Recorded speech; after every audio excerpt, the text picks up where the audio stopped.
बाबा की बहुत अच्छी अच्छी लहर वरदानों से हमें सुनने को मिल रही है। पहले तो मैं आप सभी को एक चीज के लिए सावधान करना चाहता हूँ, जो मैं करता रहता हूँ सबको। समय कौन सा चल रहा है? बोलो। हैं? ये बात कभी भूलनी नहीं है, क्योंकि मैं तो कहता था 2 साल से, लेकिन अब लोगों के वो अनुभव बहुत आ रहे हैं। सभी के जन्म जन्म के विकर्म और विकार इमर्ज हो रहे हैं।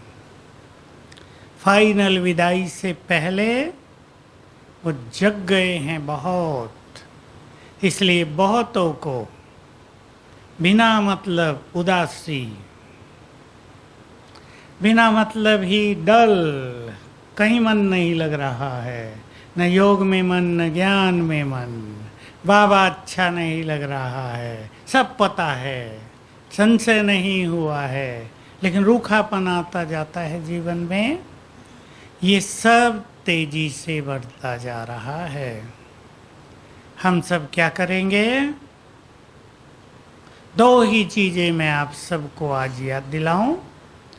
जीवन में श्रेष्ठ उमंग उत्साह रहे, इसके लिए कोई महान लक्ष्य लेकर चलना है।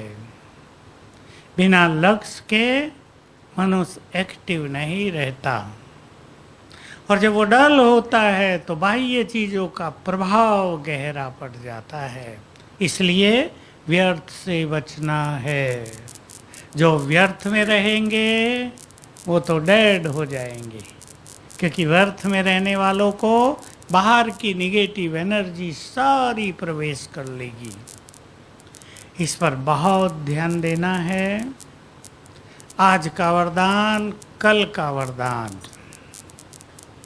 ज्ञान सूर्य की किरणें चमत्कार करेंगी, रूप रंग बदल देंगी दूसरों का, लेकिन वो कब होगा इस पे विचार करना है। बाबा ने कभी बहुत पावरफुल बात कही है, जो आत्माएं मास्टर सर्वशक्तिवान बन जाएंगे, एक दिन आएगा सारा संसार उनके आगे झुकेगा, माया भी उनके आगे नमन करेगी, संसार उनके आगे बलिहार जाएगा। ये क्यों होगा? क्योंकि शक्तियों के द्वारा ऐसी आत्माएं माया को संपूर्ण रूप से जीत लेंगी, माया पर विजयी बन जाएंगी, और बहुत अच्छे अनुभव रहेंगे। माया से वो झुकेंगे नहीं, माया को झुकाएंगे। परिस्थितियों में घबराएंगे नहीं, परिस्थितियों को सहज पार कर लेंगे, और श्रेष्ठ स्थिति बन जाएगी योग युक्त, तो संसार उन्हें स्वीकार करेगा। ये शक्तियां, जिसको बाबा कहते हैं योग अग्नि बनकर परिवर्तन कर देंगी, तो अब सेवा का दूसरा स्वरूप आ रहा है सामने। बोलो कौन सा? महेश हैं? मनसा सेवा का, और श्रेष्ठ वाइब्रेशंस के द्वारा सेवा। सीमा बहन, यही समय आ रहा है। दृष्टि देंगे और भिन्न भिन्न अनुभव होंगे दूसरों को, उनमें परिवर्तन होगा। याद करें बाबा के कुछ महावाक्य। तुम्हारे नैन क्या बन जाएंगे? पावरफुल बल्ब, जिनसे इतना प्रकाश फैलेगा कि देखने वालों को तुम्हारा देह दिखाई नहीं देगा। तुम्हारे मस्तक टीवी स्क्रीन बन जाएंगे, लोग उस पर अपना भाग्य पढ़ सकेंगे। हमारा भाग्य नहीं, अपना भाग्य। तो हमारी शक्तियों की किरणें, ज्ञान सूर्य की ये किरणें दूसरों की हर चीज को बदल देंगी। चमत्कार क्या होंगे? लोग बुरी दृष्टि से आएंगे, राक्षसी प्रवृत्ति से आएंगे, मारने के लिए आएंगे और दृष्टि पड़ते ही निर्बल हो जाएंगे। बाबा कह आए थे, राक्षस देवियों के पास आए, सामने आते ही भैंस बन गए। राक्षस दिखाया भैंस के रूप में। भैंस बन गए माना बुद्धि भी खत्म, जो राक्षसी बुद्धि थी वो डल, भूल गए क्या करने आए थे, समर्पित। ऐसा बहुत सुंदर समय आएगा जब हम दृष्टि देंगे और एक साथ अनेकों के रोग समाप्त हो जाएंगे। हम विघ्न विनाशक स्थिति में स्थित होंगे, दृष्टि देंगे और एक साथ सभी के विघ्न नष्ट हो जाएंगे। तो ये उनको होगा जिन्होंने लंबा समय स्वयं में ईश्वरीय शक्तियां भरी होंगी और जिन्होंने संगम युग पर स्वयं को उलझा दिया। उलझने वालों को भी आप देखते होंगे, वो खाली हाथ रह जाएंगे। उनकी दृष्टि का कोई भी असर दूसरों पर नहीं पड़ेगा। तो टोटल ज्ञान सूर्य की किरणें माना उनमें शक्तियां भी आ गई, शांति भी, प्योरिटी भी, दुख हरने की शक्ति भी, विघ्न हरने की शक्ति भी। तो लंबा काल हम इस अभ्यास को बढ़ाएंगे। अभी तो कई आत्माएं अपनी उलझनों में लगी हुई हैं, खुद नहीं निकल पा रही हैं। ये समय अब तेजी से विकराल होता जाएगा। याद हो आपको, कुछ साल पहले बाबा ने हर मुरली में कहा था, समय नाजुक आ रहा है। अब कहेंगे आ गया है। अननेसेसरीली विघ्न आएंगे लोगों के पास, ब्राह्मणों के पास। परीक्षाएं भी सबको देनी होंगी। पढ़ाई पढ़ी है, विश्व की राजाई लेनी है, बहुत बड़ा स्टेटस मिलने जा रहा है, तो एग्जाम देंगे या नहीं? जितना बड़ा पद उतना टफ एग्जाम। एग्जाम होगा, परीक्षा होगी निश्चय की, परीक्षा होगी मोहों की, परीक्षा होगी अपने में विश्वास की, परीक्षा होगी बहुत सारे मनोविकारों की। मुझे बहुत लोग बताते रहते हैं, हमारा पवित्र जीवन बहुत सुंदर था, हम बहुत संतुष्ट थे, अब अचानक है पवित्रता उभरती है, हम बहुत परेशान होते हैं। परेशान होने की ज़रूरत नहीं, ये सब उभरेगा। जो अंदर दबा हुआ है, छुपा हुआ है, वो बाहर आएगा। हमें उसे नष्ट करना है। विधियां बाबा ने बहुत बताई हुई हैं। तो हम बहुत अच्छा अभ्यास करेंगे। मैं मास्टर ज्ञान सूर्य हूँ और चाहे ज्ञान सूर्य को अपनी आँखों के सम्मुख देखेंगे, चाहे परम धाम में, और उसकी संपूर्ण एनर्जी मुझ में समा रही है। एक बहुत अच्छे अनुभव की बात है, सभी प्रैक्टिकल में उसको यूज करेंगे। अपनी कुछ जिम्मेदारियां, अपनी कुछ उलझनें, अपनी कुछ समस्याएं बाबा के हवाले करें। इसके अनुभव करने हैं सबको। हमसे नहीं हो रहा है तो परेशान होते हैं, बाबा के हवाले करें। जिनका योग भी नहीं लगता वो आज समर्पित करें अपने को। बाबा योग नहीं लगता, मुझे लगाना है, करो जरा कुछ, और देखो बाबा की मदद कैसे मिलती है। लेकिन उसकी मदद को समझना, वो कैसे मदद करता है, ये बहुत गुह्य सब्जेक्ट है। किसी ने आज कहा, ऐसा लगता है बाबा भी मदद नहीं करता।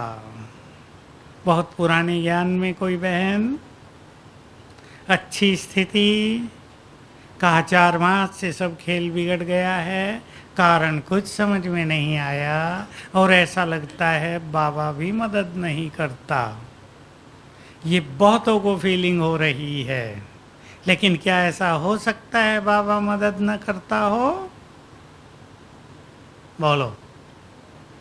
बाबा तो मदद करता है, हम उससे ग्रहण नहीं कर पाते, क्योंकि अपनी उलझने, अपनी निराशा और उदासी मन को खुश नहीं रहने देती, और मन खुश नहीं तो बाबा की ये गहरी फीलिंग भी नहीं होती हैं। साथ में एक चीज से और बचेंगे सभी। बाबा की जो लहर चल रही है उसके आधार से मैं आप सबको ये चीज फिर से रिमाइंड कराना चाहता हूँ, कोई भी सूक्ष्म विकर्म न हो। आप उन सूक्ष्म विकर्मों की लिस्ट बना सकते हैं जो होते हैं, चाहे दृष्टि से होता हो, मन से होता हो, अंदर की सूक्ष्म वृत्ति से होता हो, बोल से होता हो, क्रोध से होता हो, अहंकार से होता हो। ये बीज हैं सूक्ष्म विकर्मों के बीज। मैंपन रहता है, सेवाओं में बाधा पड़ती है, सूक्ष्म और बड़ा विकर्म होता है। गति सूक्ष्म लेकिन पाप बड़ा हो जाता है, क्योंकि भगवान के कार्यों में बाधा पड़ती है। ऐसी भी लहर इस महान यज्ञ में कईयों के साथ चल रही है। कई बहुत अच्छी अच्छी माताएं, कई अच्छे अच्छे भाई जो बहुत सहयोग देते थे वो विघन डालने लगे हैं, और उसका कारण है, बोलो पंकज, स्वार्थ। उसका कारण है स्वार्थ, कि उन्हें मान नहीं मिलता बहनों की ओर से तो विघन डालते हैं। और सेवाओं में जिसको ये भी नहीं पता कि निष्काम भाव से सेवा करने से ही सेवा सफल होती हैं, सेवाओं से पुण्य जमा होता है, उनकी सेवाओं से तो कोई फायदा भी नहीं होगा, न उनकी सेवाओं का उनको बल मिलेगा। ये सबको अच्छी तरह समझ लेना चाहिए।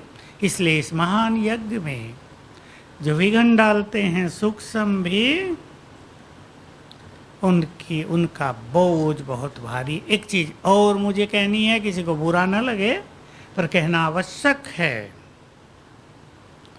कुछ लोग समर्पित होने आए, युवक हैं। अब बहुत सारे युवक ऐसे होते हैं कि उनका लक्ष्य केवल सेवा करना होता है। वो ये सोचते हैं बाहर भी नौकरी करेंगे, कमाएंगे, खाएंगे, इससे तो बाबा की सेवा कर लो, खाना यहाँ मिलेगा। असली भावना समर्पणता की उनके अंदर नहीं होती, इसलिए उनका जीवन, समर्पित जीवन सफल भी नहीं होता। समर्पित जीवन उसका ही सफल है जिसको ज्ञान योग धारणाओं में बहुत रस हो, जो किसी महान लक्ष्य को लेकर समर्पित हुए हों। तो मुझे उनके साथियों ने चुपचाप बता दिया, वो अभी समर्पित हुए नहीं हैं, कि ये रात को 2 बजे तक फ़ोन करता है और इंटरनेट पे लगा रहता है। मैंने पूछा जब 2 बजे सोता है तो उठता कब है? कहा 8 बजे, बस नहा धो के नाश्ते पे और फिर अपनी सेवाओं में, फिर बीच बीच में वही बड़े बड़े फ़ोन आजकल इंटरनेट वाले। तो मैंने उसको समझाया, तुम समर्पित न हो। मैंने प्यार से समझाया, क्योंकि इससे तुम्हारा बहुत पाप बन जाएगा। तुम्हारा ये काम यज्ञ को निर्बल करेगा, इसके वाइब्रेशंस को वीक करेगा। हमें इस यज्ञ को बहुत शक्तिशाली किला बना देना है। समझ रहे हैं ना? बस इतना ही काफ़ी है ना? इसलिए ये भी यज्ञ में बहुत बड़े विघन होते हैं। रात को फ़ोन करते रहना। अब रात को जो व्यक्ति फ़ोन करेगा वो किससे करेगा, सब समझ सकते हैं ना? छुपा के जो फ़ोन करने हैं वही रात को किए जाएंगे। ठीक बात है ना? अनुभवी तो कई बैठे नजर आ रहे हैं मुझे। तो ये सूक्ष्म पाप ना हो, यज्ञ के वाइब्रेशंस पावरफुल हो जाएं, ये बहुत बड़ी सेवा है और इसका बल हम सबको बहुत ज़्यादा मिलता है। तो ज्ञान सूर्य की किरणें अपने में भरते चलेंगे ताकि हमारा योग अग्नि स्वरूप हो जाए, किचरे को नष्ट करे। संसार में जो गंदगी है पहले ये योग अग्नि उसको नष्ट करेगी। आप सबने सुना है, हम जरा इस क्लास को पावरफुल और सूक्ष्म कर देते हैं। योग अग्नि से ही यज्ञ से विनाश ज्वाला प्रकट होती है। सुना है सभी ने? इस यज्ञ से ही विनाश ज्वाला प्रकट होगी और वो होगी योग अग्नि से। अब विनाश ज्वाला कैसे प्रकट होगी सोच लें सभी। पापियों का विनाश होगा, पाप का विनाश होगा, अपवित्रता का विनाश होगा, संसार से माया के कीटाणु नष्ट हो जाएंगे ज्ञान सूर्य की किरणों से। विनाश का खेल जिस दिन प्रारंभ हो जाएगा, अभी तो उसकी कल्पना किसी को नहीं है ना, विनाश का खेल प्रारंभ होगा। शंकर जी का डमरू बजने लगेगा। उस दिन बाबा ने बहुत अच्छी बात कही ना, तुम सब बंदर समान बन गए थे, मैं तुम्हारे आगे आके ज्ञान का डमरू बजाता हूँ, नचाता हूँ तुम्हें और पवित्र बना देता हूँ। तो महादेव जी का डमरू चलेगा। डमरू क्या बोलेगा? डम डम और बम बम। बम छूटने लगेंगे ना। ये जो भोलेनाथ के साथ बम शब्द आया ना, वो एटम बम की यादगार से बना है। तो सोच लें क्या होगा। तो योग अग्नि विनाश अग्नि में बदलकर किचरे को नष्ट करेगी। ये बड़े बड़े काम होंगे। लोगों को लगेगा विनाश, लेकिन विनाश नहीं होगा, महापरिवर्तन, जिससे ये धरा स्वर्ग बन जाएगी, गंदगी साफ हो जाएगी। तो सभी मास्टर ज्ञान सूर्य बन जाएंगे और यज्ञ निवासी विशेष रूप से इस यज्ञ के किले को बहुत पावरफुल करेंगे अपने वाइब्रेशंस के द्वारा। हमारे पास दो चीजें बहुत सुंदर हैं, अमृत वेला और उसके साथ साथ संसार को श्रेष्ठ वाइब्रेशंस देना, जिसकी बहुत ज़रूरत है। आप सब में से कईयों को पता होगा, शक्ति भाई ने, जानते हैं ना शक्ति भाई शांतिवन का, एकोमोडेशन में है, उसने सकाश टीम बनाई है बहुत अच्छी। और कल परसों मुझे बताया 4000 से शुरू हुआ था, 11000 मेंबर उसके हो गए हैं, जो शाम को 1 घंटा बहुत अच्छा योग करते हैं, सकाश देते हैं सारे संसार को, कभी हॉस्पिटल्स के बीमार व्यक्तियों को, कभी विघ्नों में फंसे हुओं को। तो उसमें से बहुतों के फीडबैक आते हैं, अनुभव आते हैं। क्या कि वैसा करने से अमृत वेला बहुत अच्छा हो गया है। अब ये कहने की बात तो नहीं है कि अमृत वेले का आनंद लें, ये तो हम सब जानते हैं, पर इसके लिए एक छोटी सी प्लानिंग की जरूरत है। शाम का समय हो गया, अपने को खाली कर देना चाहिए, थोड़ा फ्री भी कर देना चाहिए। अच्छे अभ्यास शाम को करें, सोने से पहले सुंदर अभ्यास में बैठें, उसका इफेक्ट अमृत वेले पर आएगा। जो आत्मा सारा दिन कुछ अभ्यास न करे, शाम को भी न करे, सोने से पहले भी न करे, वो अमृत वेले को एंजॉय नहीं कर सकते। ये सबको जान लेना चाहिए। और अमृत वेले का आनंद, उससे बढ़कर आनंद, वो अतीन्द्रिय सुख है, वो चारों युगों में कभी प्राप्त नहीं होता। बाबा सब कुछ देने को तैयार रहता है, समस्याओं का समाधान देता है, टच करता है कि चाबी तुम्हारे पास है, देखो वो रखी उधर, इशारा कर देता है। पर सवेरे उठ के लोग क्या करेंगे? बाबा ये समस्या आ गई, क्या करूं, मेरी हल कर दो। गीत गाएंगे। आज बाबा ने कहा ना गीत गाते हैं बच्चे अच्छे अच्छे, आज के गीत तो बहुत सुंदर थे। तो बाबा समस्या इस तरह हल नहीं करता। हम सवेरे बहुत अच्छी एकाग्र स्थिति में हो जाएं, ऑटोमेटिकली समस्याओं का हल हमारी बुद्धि में टच हो जाएगा। हम बहुत हल्के हो जाएं, योग युक्त हो जाएं, हमें वो समस्या बहुत छोटी लगने लगेगी। कुछ समस्याओं को हम बाबा को अर्पित कर देंगे, हल हो जाएगी। तो सवेरे बाबा से मांगना नहीं है, स्वयं को बहुत अच्छी स्थिति में स्थित कर देना है। मैं एक छोटा सा प्रोग्राम आपको बता देता हूँ। उठते ही मैं आत्मा परम धाम से इस तन में अवतरित हुई, महान कार्यों के लिए, बिल्कुल न्यारेपन की फीलिंग। दूसरी प्रैक्टिस, मैं आत्माएं देह छोड़कर चली परम धाम बाबा के पास, बाबा को टच किया, उसकी एनर्जी ग्रहण की, वापस आ गई देह में। 10 बार कर दें। फिर करें 5 स्वरूपों का अभ्यास। उसके बाद पावरफुल योग, बाबा से रूरिहान, और फिर लास्ट में सकाश देना। सकाश देने पर हम आ जाते हैं। लेकिन ये बहुत आवश्यक है कि रात को भोजन जल्दी और कम। जिनकी आयु बड़ी हो गई है वो 1/3 छोड़ दें। समझे ना, 1/3 इंग्लिश शब्द है, 1/3 कम करें। पेट को भरे नहीं, हल्का रखें।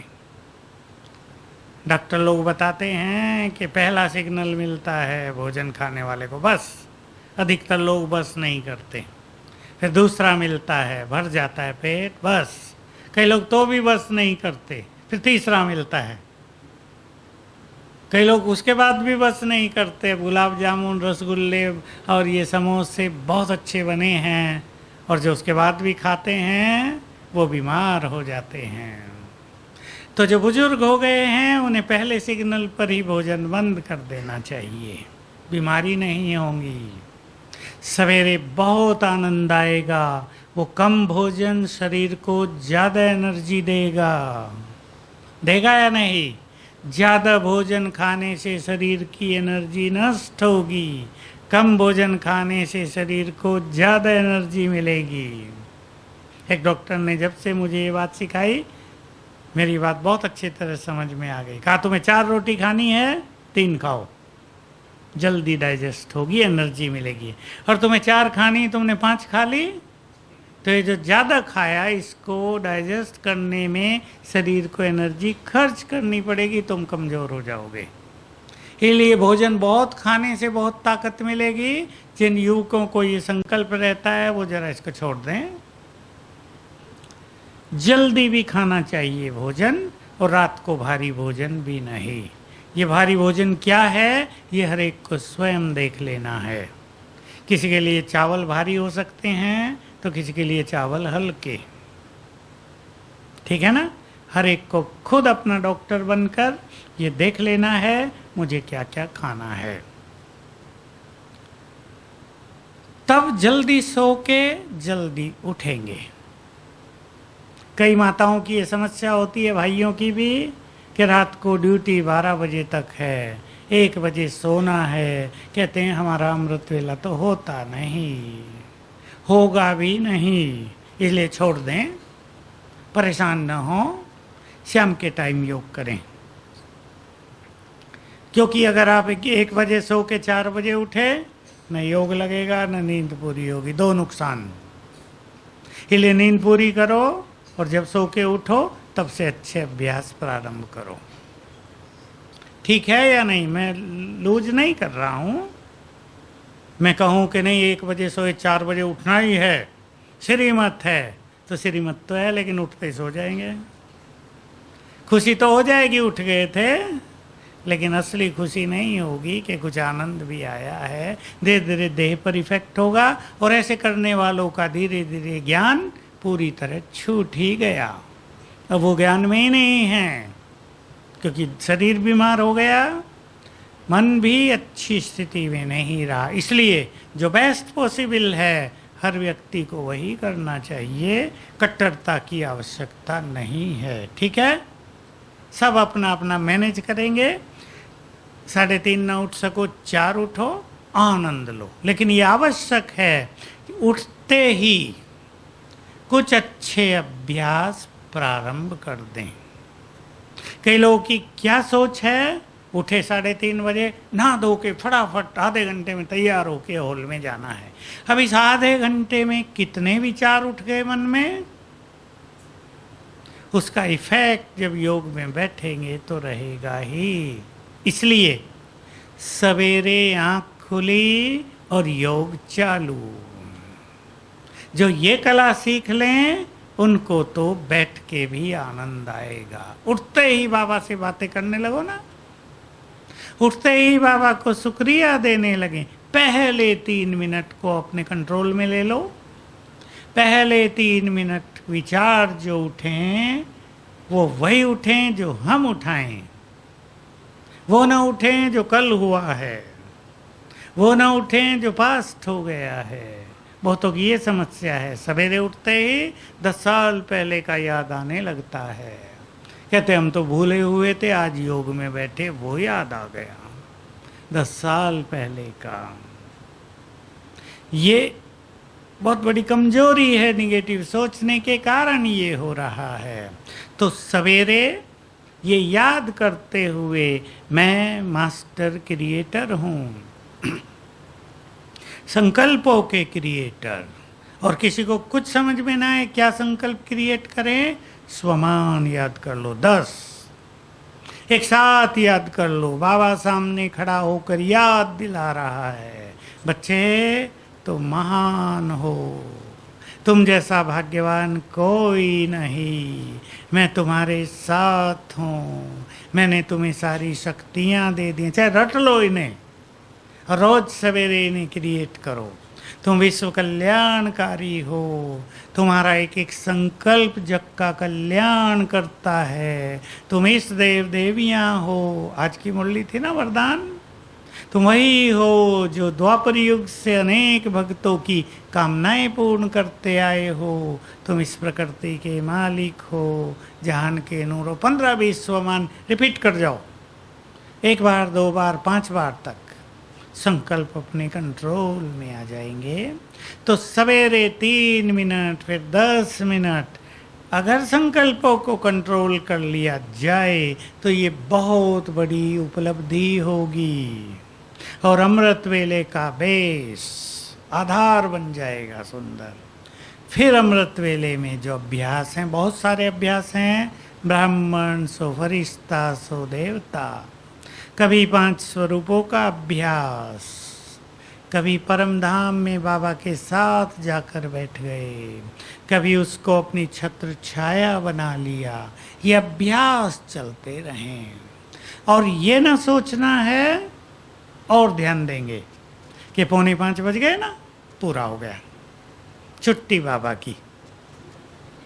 छुट्टी नहीं देनी उसको।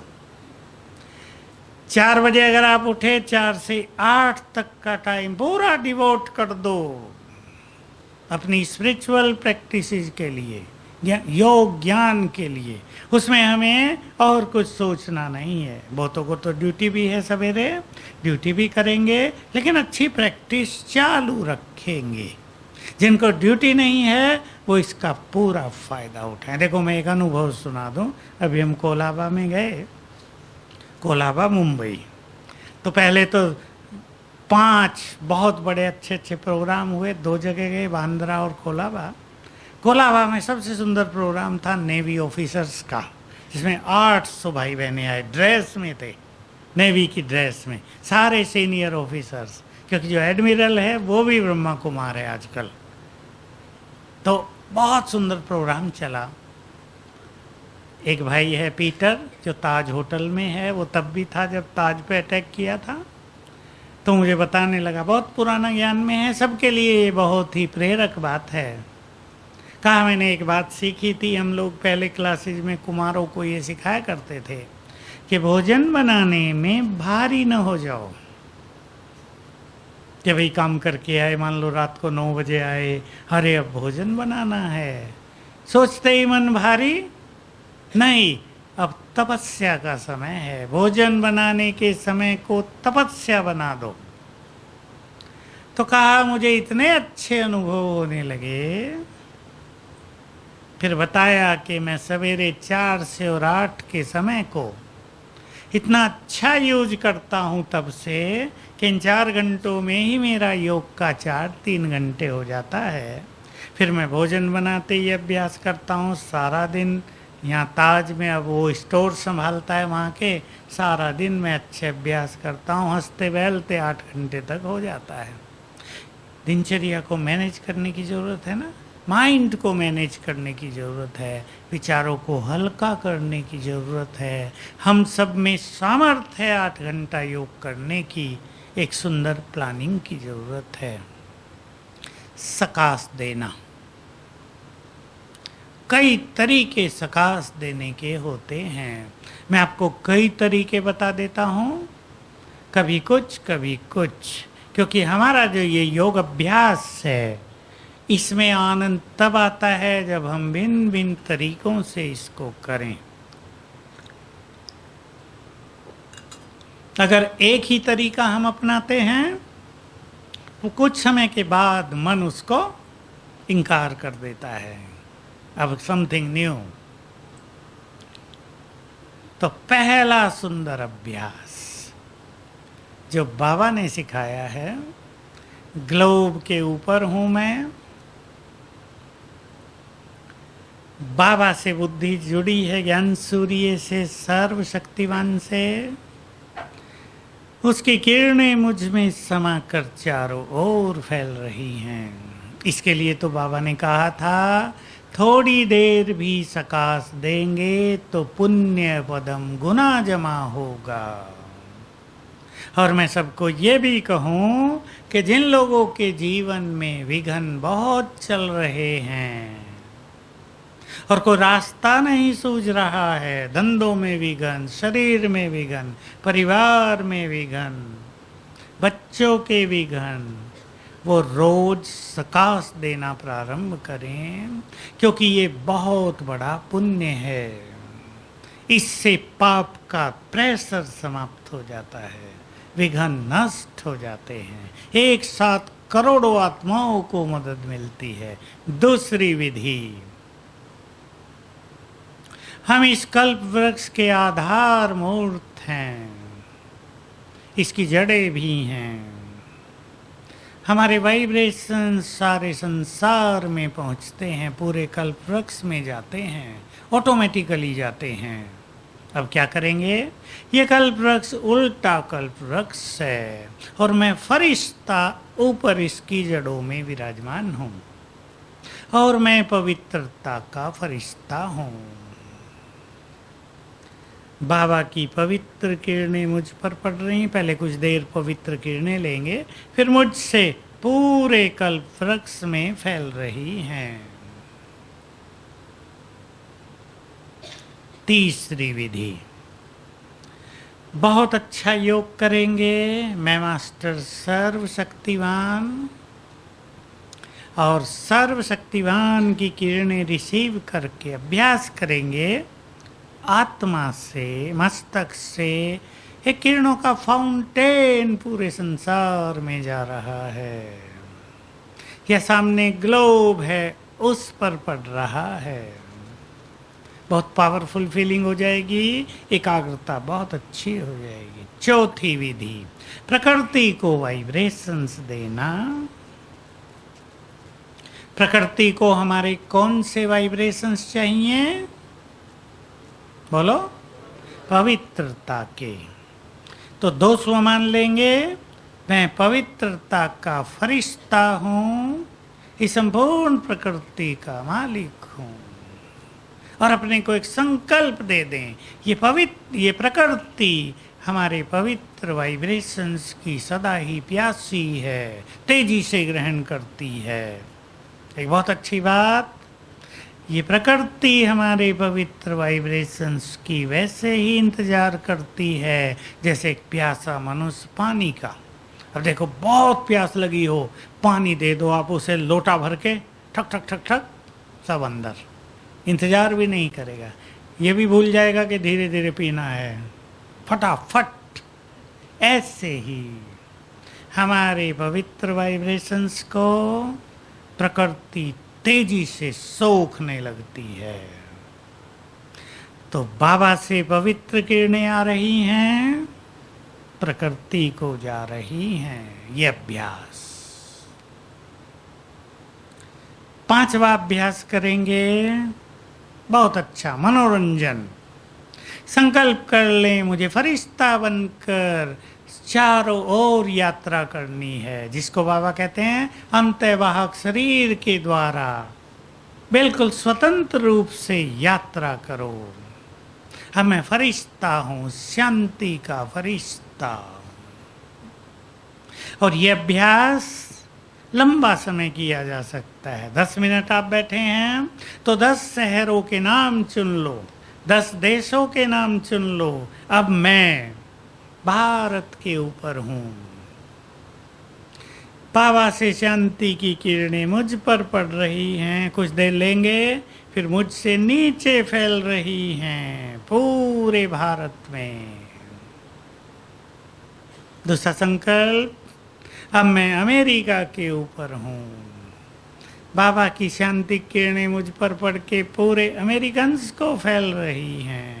फिर मैं इंग्लैंड के ऊपर हूं। 10 देशों के नाम चुन लो, जहां आतंकवाद ज़्यादा है उनको भी दे दो शांति के वाइब्रेशंस, बहुत अच्छा रहेगा। ये 5 तरीके सकाश देने के सभी अपनाएंगे।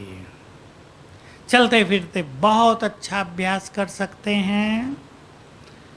एक बात मुझे आज सवेरे से याद आ रही थी, बहुत अच्छी प्रैक्टिस में भी आ गई। बाबा ने कभी कहा था होली पर कि तुम ऐसा अभ्यास करो, मैं मास्टर सर्वशक्तिमान हूँ और मुझ आत्मा से 8 रंगों की पिचकारी पड़ रही है सब पर, शक्तियों की किरणों की। बहुत अच्छी प्रैक्टिस है। एक बहुत अच्छा अभ्यास, मेरे यहाँ चारों ओर, फेस के चारों ओर औरा है, प्रभा मंडल शक्तियों का, और उससे किरणें फैल रही हैं रंग बिरंगी, जैसे मैं मास्टर ज्ञान सूर्य हूँ।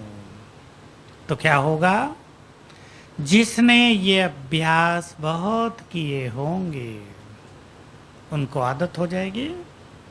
मान लो कोई खतरनाक व्यक्ति आपके सामने आ जाता है विनाश काल में, बहुत आएंगे, अब हमें कुछ पता नहीं क्या क्या होगा विनाश में, अनेक बुरी बुरी घटनाएं होंगी। अब बुरे लोग आपके सामने आ गए, आपको तुरंत याद आया, आपने अभ्यास किया, मैं मास्टर सर्वशक्तिवान हूँ, मस्तक से शक्तियों के रंग बिरंगी पिचकारी इन सब के ऊपर पड़ने लगी, तुरंत पड़ने लगेगी और उन्हें दिखने लगेगा। और फिर क्या होगा, या तो सब भाग जाएंगे या वहीं नतमस्तक लेट जाएंगे जमीन पर। बदल जाएगा उनका जीवन उसी दिन से। तो ये बहुत अच्छे अभ्यास सबको करने हैं। बोलो पसंद है? सकाश देने में लग जाएं, अपना योग स्वतः ही पावरफुल हो जाएगा, क्योंकि सकाश देने से एकाग्रता बहुत अच्छी होती है। एक संकल्प कर लेंगे, हम जुड़े हैं बाबा से और हमसे जुड़ा है सारा संसार। आत्माएं देखें मन से, मन चक्षु से चारों ओर करोड़ों आत्माओं को देखें, चमकती ज्योति हमारे वाइब्रेशन उनको जा रहे हैं। ये सब सकाश देने के भिन्न भिन्न तरीके हैं। अलग अलग संकल्प कर सकते हैं।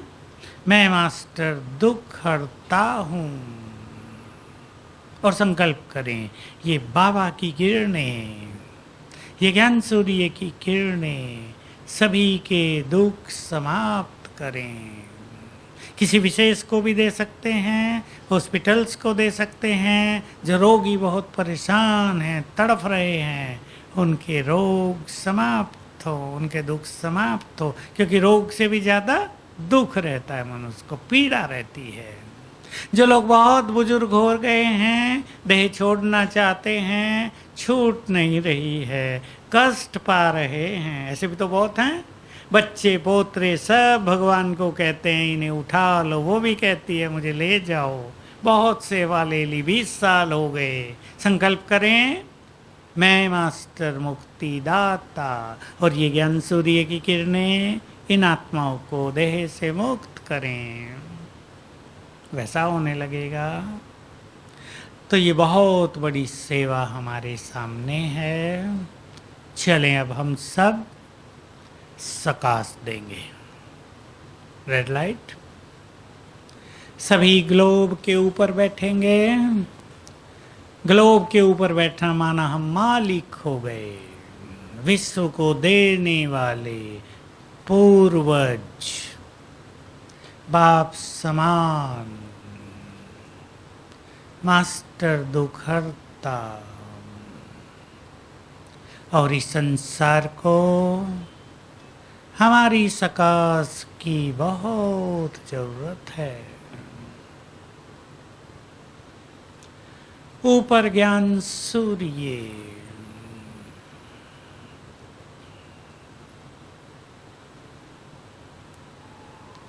निरंतर उनकी किरणें पड़ रही हैं।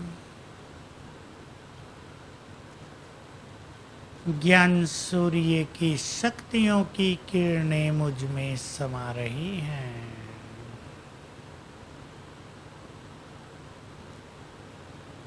हम जुड़े हैं बाबा से, और सभी आत्माएं जुड़ी हैं हमसे। बाबा की ये किरणें चारों ओर फैलकर सभी के दुखों को हर रही हैं।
ज्ञान सूर्य की किरणें मुझ में समाकर चारों ओर फैल रही हैं।